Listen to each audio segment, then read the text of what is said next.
Welcome to BigDaddie Sports, where I'm your host, Big Daddy. I'm LB Jenkins. And we're back with you once again, talking about the hot topics in the goings on in the NFL. Let's jump right in it. Kansas City just picked up Kyle Orton. Will that have any effect on their already dismal season? There is a reason that Chicago gave away Kyle Orton and 2 first-round draft picks to get rid of him. It wasn't just for Jay Cutler, it was just to get rid of him. It's a reason that Tebow is now the starter, and you started off with 1-4. You had 8 touchdowns, 7 interceptions. Kyle Orton has the stats to look like a great QB, but at the same time, you're not winning games. Kansas City, you look at your schedule, the season's over. You're wasting $2.5 million on paying him. Look, first of all, the 2 ones were for Jay Cutler because Jay Cutler is a franchise quarterback. Secondly, if they ran this same offense in Denver, what would Kyle Orton's record be? Because Kyle Orton will miss these first down passes and Tebow is missing the first 3 quarters. I agree, but at the same time, when everyone's guarded, Kyle Orton's not running 20 yards to make the touchdown to get the win. But he got an arm, he don't have to. Tebow run because he can't throw. So, he's not helping in Kansas City because Kansas City doesn't have pieces around him. And then their schedule, they got Steelers, at Bears, at Jets, Packers, Raiders, or at Broncos. If Castle was healthy, they wouldn't be winning those games. So him coming in and learning a new offense, Kansas City's done. Next up, are the Bears done? Their quarterback goes down. Caleb Haney, who we haven't seen since the NFC Championship, showing up. But we really don't know what we're getting out of him. What do you think about Chicago? I got Haney in the NFC Championship going 13 for 20, 153 yards. 1 touchdown. He did get 2 picks. A lot of pressure, though, coming in. And the starting quarterback just goes down. You come into the second half. But you came in and almost won the game against the championship Green Bay Packers. I sit here. He's had another year to sit in the system. He can come in and be efficient and keep them winning.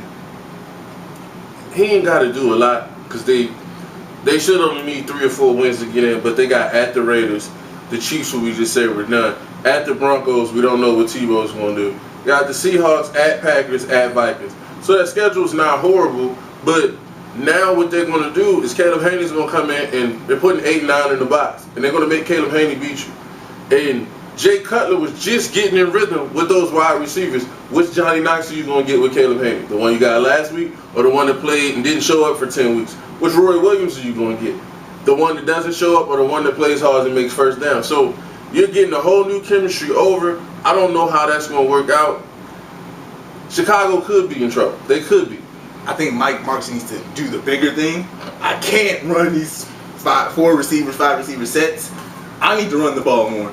And I know, he's learning to run the ball more each week, but at this time you need to concentrate on the run, get him adjusted. Give him 2-3 weeks. Towards the end of the season, you can start running what you're used to running and get him throwing the ball. And look, Caleb Haney at some point is going to have to make a play because they're going to try their best to take Matt Forte away. We'll see what he does, but only time will tell. Next up, are the Eagles a better team with Vince Young as starting quarterback? Now I'm going to start. I think this question is a joke. All VY does is win games, and I take nothing away. He's 31-17 as a starter, including the win Sunday. However, VY has never won a playoff game. He's never done anything special. Now, he didn't have the support in Tennessee. I understand that, but he's not as talented as Vic. Let's just put that out there. Vic carried the team by himself, basically, to an NFC Championship game in Atlanta. This defense hasn't been there for him. Defense showed up Sunday, and VY throws 3 picks. Now, granted, he's getting used to receiving, but they overcome 3 picks because they played defense. They hadn't done that with Vic. You give Vic that defense, this team's not having the record that they have right now. So to ask after 1 game, should VY be the starter, I think is a joke. No, I think Michael Vick is that quarterback for the Eagles for Andy Reid, but I think Vince Young right now is fighting for a starting job somewhere else. And I think he has to prove himself. You come in here, I don't think you're going to beat New England, but you come in here and you beat New England, you got to start a job somewhere else. You finish off the season right, that's fine. Michael Vick has a better arm. Michael Vick is much faster than Vince Young and can create his own play a lot better. Vince Young wins, but I don't think you're going to have that winning percentage and you're what's best for the Eagles. Michael Vick is. I look at Vince Young. Vince Young deserves to get another opportunity in this league to start, but it ain't in Philly. But speaking of your Eagles, if they do somehow figure out a way to beat the Patriots on Sunday, are they back in the NFC playoff race? I look at Eagles' schedule. They need to win out. Absolutely. And you got New England, lost. Seattle, win. Miami, I'm iffy. New York Jets, lost. Dallas, lost. Washington, win. I'm looking at that schedule. You're going 3-3, or if Miami steps up, you're going 2-4. You're not winning the division. You're not making a wild card slot. I think the Eagles are done for the year. I've been said they were done, but they could make it interesting for the Giants down the stretch, because if they beat the Patriots, they're going to have a lot to play for when they get to this game. So it could be interesting. We'll see how it goes. Now, here's his moment to shine. The only person in the media anywhere outside of Denver who picked Tebow and the Broncos to win that game. Have your moment. Tim Tebow on Thursday Night Football did it again, y'all. Look, Tim Tebow came in there and won. And I'm not gonna put it all on Tebow. Tebow got the game-winning drive, but that defense showed up and they held the Jets down. Tim Tebow came in there and won, did what he did, but the defense truly helped them. And Denver stepped up. No.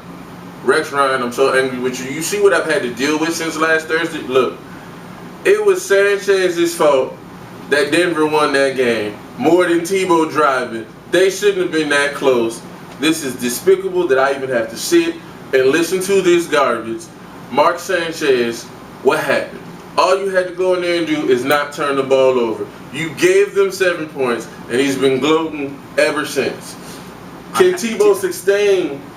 Can he sustain this? Can they continue winning games like this? He was only 9 of 20. Let's not get ahead of ourselves. Okay, 9 of 20. He completed 2 passes and still won a game. So I'm not looking at stats, because stats don't matter when it comes to Tim Tebow. It comes down to wins. I look at their schedule. I'm looking at 4-2, having them finish 9-7. Are you serious right now? I have them finish. The only losses I have is against Chicago and against New England. I have them finish at 4. Look, we got San Diego, who he almost beat coming in the second half. We got Minnesota, who Christian Potter ain't going to show up against that defense that Denver's playing so well. Chicago win. New England's going to win. Buffalo has fallen apart. That's a win for Tebow. And then we got Kansas City, who he beat with only 2 completed passes. Tim Tebow is going to win. Their team's going to finish 9-7. Do they win the division? At 9-7, depending on what Oakland does. No, don't be scared, because you want to book it. You want to book it. Go ahead, see. That's that politician right there. 9-7. I still see Oakland as the better team. I still see Oakland as the better team. Thank God you have some sense. As the division. Some sense. But Tim Tebow finished at 9-7. Good. Okay, let's keep going. Should Tebow be their franchise quarterback into the future? That's something. See, that's a gamble. It is a gamble.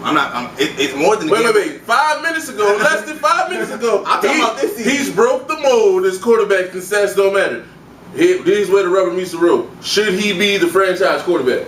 If y'all gonna give 100% as far as personnel, as far as everything coming in there and doing, this is the thing. Wildcat came out. Tony Soprano brought out the Wildcat. That was great. First season, did great. Now people were built to, take the Wildcat. And this is my thing. People are gonna go into the offseason like, Tim Tebow finished in 9-7. How do we stop Tim Tebow? So you go into next year, I don't see him have much success unless he becomes a better passer. Look. So basically, the answer to your question is, the guy who broke the mold is not going to be a franchise quarterback. Is that what you're saying? I'm saying the guy that broke the mold, doing it his way, still has to become a quarterback and learn to pass better. I've never seen a quarterback who can't throw somehow learn to throw. By the time you get to the NFL, at some point, you are what you are. They couldn't change Vince Young's throwing motion. They couldn't change Tebow's throwing motion. They didn't change Phillip Rivers' throwing motion. You are what you are. He's not going to become a 60% passer. He's an NFL player. But I stand by my statement. He's not a quarterback. Next up, picks. Big week this week. We got 3 big Thanksgiving games. Let's jump right in them. Oh, and by the way, he won last week. 13-1, y'all. 13-1. Anyway, moving on. Green Bay at Detroit. Detroit with Kevin Smith played better last week against Carolina. You came back. You saw Matt Stafford with a better instinct. He looked like he wanted to play and win. But now Kevin Smith, there's film on you. Green Bay's not going to let you run, have 160 yards. That's not going to happen. Green Bay's going to win. I got Green Bay winning. It should be a close game because it's hard to play in Detroit on Thanksgiving. But I got Green Bay winning. Miami at Dallas. I'm taking Miami. Tony Soprano wants to keep his job. Matt Moore wants to be a starter. He has a lot to prove. I'm taking Miami. A couple weeks ago, I looked at the schedule and I said Dallas should run the table. But Miami is not playing the same way Miami was when I made that prediction. I'm also going with Miami. San Fran and Baltimore. Taking Baltimore. John Harbaugh is more experienced. Even with San Francisco being with 9-1 right now, I think Baltimore has a better team offensively, and if you got Torrey Smith going down the field, I don't think San Francisco is going to be able to stop that. Going down the field, Flacco throwing to Amino. I'm taking Baltimore. Ooh, this is a tough one for me. I'm going with Frisco. No, I ain't. I'm going with Baltimore. You can't trust Alex Smith. Exactly. And I don't care if Reyes playing or not. There's this guy in the back that's a Hall of Famer by the name of Ed Reed. Yeah, I'm going with the Ravens. Next up, Minnesota at Atlanta. I hate Atlanta, but Atlanta's going to win. Hate is such a strong word. And the more they win, the more they hate them. That's how weird this is. But anyway, Atlanta's going to win this football game. Cleveland and Baby Favre at Cincinnati. Cincinnati's falling back down to earth all of a sudden, huh? No. Oh, no. Hold on. You lost some games, but you're still a good team with a rookie quarterback. And you got a rookie wide receiver that's actually working. I'm taking Cincinnati. Baby Favre, I'm a fan, but you're not going to go against Cincinnati and win. Look, this is a bad team. Cincinnati beats bad teams. I'm taking Cincinnati. Carolina at Indy. I'm so disappointed in Carolina. They had Detroit last week. The only reason why Detroit won that football game is because Carolina happens to just have a worse defense than Detroit was. That's it. Detroit, there's no reason they should have won that game. But anyway, Carolina at Indy. Well, there's no reason that Indy should win this game. So Carolina's going to win. Cam Newton's going to come in. Look, Cam, you see the interviews and him in the press, he's remorseful. He's like, I want to win. I need to play. Don't be remorseful. Don't throw 4 picks. How about that? I'm just saying. No. Carolina's going to win. But I'm taking Carolina. Houston at Jacksonville. Matt Leinart, your first start as a Houston Texan. Matt Leinart come in and have a decent game. Got the strong running game. They're going to win. Matt Leinart's not going to matter. He's not going to matter. They're going to give the ball to Arian Foster 30 times. They're going to give it to Tate maybe 10 times. And Matt Leinart, just don't turn the ball over and you'll win this football game. Because again, Blaine Gabbert is the scariest quarterback in the pocket in the National Football League. It's horrible to watch. Buffalo at the Jets. Buffalo is falling apart. You just lost Fred Jackson. Sean Marion's going off defense. This team is not ready this season. Started off strong, but the season's over. The Jets, if you lose this game, I'm sorry, some jobs are going to be in question. I'm going with Rex Ryan and the Jets. As in Mark Sanchez, they took some snaps from Mark in practice. Yeah, they're giving Brunell more snaps. As you can see, they're not trusting their franchise quarterback. It should be interesting, though, because Buffalo running back C.J. Spiller hasn't had a chance to prove what he could be because Fred Jackson took the job from him. It's yours now, kid. I'm still taking the Jets. Next up, Arizona at St. Louis. Does anybody care about this game? Does it matter? Draft positioning. Who's going to get in the Andrew Luck sweepstakes? Well, we got Indy taking number 1. I mean, they can win one game right now and still get Andrew Luck. So Indy's going to win that. I honestly don't know. Arizona, you don't know what quarterback you're getting. You got 3 quarterbacks. They're going to make a game day decision. We don't know. We got St. Louis, Sam Bradford, just has no help around him but Steven Jackson. I'm going any, mini, miny, mo on this. Today. I don't know. That's it. I'm going St. Arizona. Louis. I'm going Arizona. St. Louis because they're home. Tampa Bay at Tennessee. Tampa Bay, who came out trying to beat the Green Bay Packers. LeGarrette Blount got back in rhythm, trying to win. I'm taking Tampa Bay. I don't know. Now you want to talk about I don't know? But I don't know which team's going to show up. I don't know why they're not starting Jake Locker in Tennessee. What are you putting Hasselbeck in there for? I really don't understand that. I'm going to go with Tampa Bay, though. Chicago at Oakland. Haney, although I think you can run this offense and you'll be good, I think it's going to take you a couple weeks. I'm going with Oakland. Oakland, I don't see it. Not this week. Washington at Seattle. It's another I don't know game. Rex Grossman came in there last week and tried to No, he looked good. Rex came looked back good. and almost beat Dallas. Seattle's playing better every week. I think Rex is going to come in and win, though. I'm going to Washington. Taking Seattle because they're home. That 12th man is real. New England at Philly. Are you going with VY? Are you going with the winner? Vince Young, you need to win this game if you want to be He doesn't need to win. He just needs to play well. If you win this game, though, you have a starting position on some team next year. But I'm still going with New England.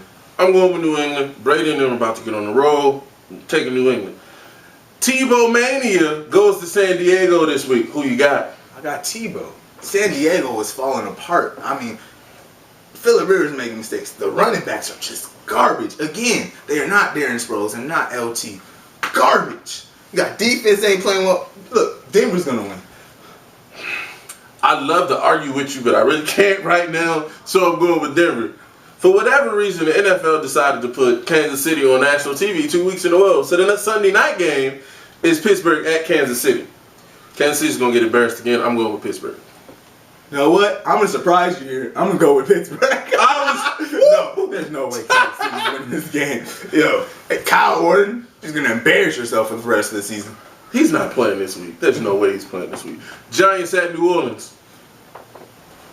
I'm going with New Orleans at home. New Orleans at home. All right, so we'll see how we do in the picks. Next up, fantasy. No more buys this year, so that should be simple enough to keep your players in there. This week I got for you, Detroit. Don't play Kevin Smith. There's no way he has that kind of week 2 weeks in a row. Don't play Ryan Fitzpatrick. As we've talked about, since they gave him the money, he's been struggling. And last up, Sid, the quarterbacks in the Stanford and Baltimore game, they're both going to struggle. Don't play Flacco and don't pay your boy Alex Smith. Well, you shouldn't have Alex Smith, period. I don't care. You can have a Crabtree. You can have Braylon Edwards. You can have the 49ers defense. You shouldn't have. He shouldn't even be a backup. He should be a free agent in fantasy right now. You shouldn't have Alex Smith. For you, I got LeGarrette Blount against the Tennessee defense. LeGarrette Blount was on fire last week, 160. He's going to come in. He's going to do the same thing. Put LeGarrette Blount in the game. Green Bay receivers versus all of Detroit defense.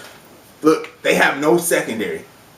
Everybody that's a receiver in Green Bay is going to have a great game. If you have a Green Bay receiver, play him. Plus, of course, the guy throwing it to him, Aaron Rodgers, if you haven't put him in as well. That's a no-brainer. And this is going to be a low-scoring game. Even though I think Rex Grossman is going to come in and have a good game and play well, I think it's going to be a low-scoring game. So if you have Washington or Seattle defense, put them both in.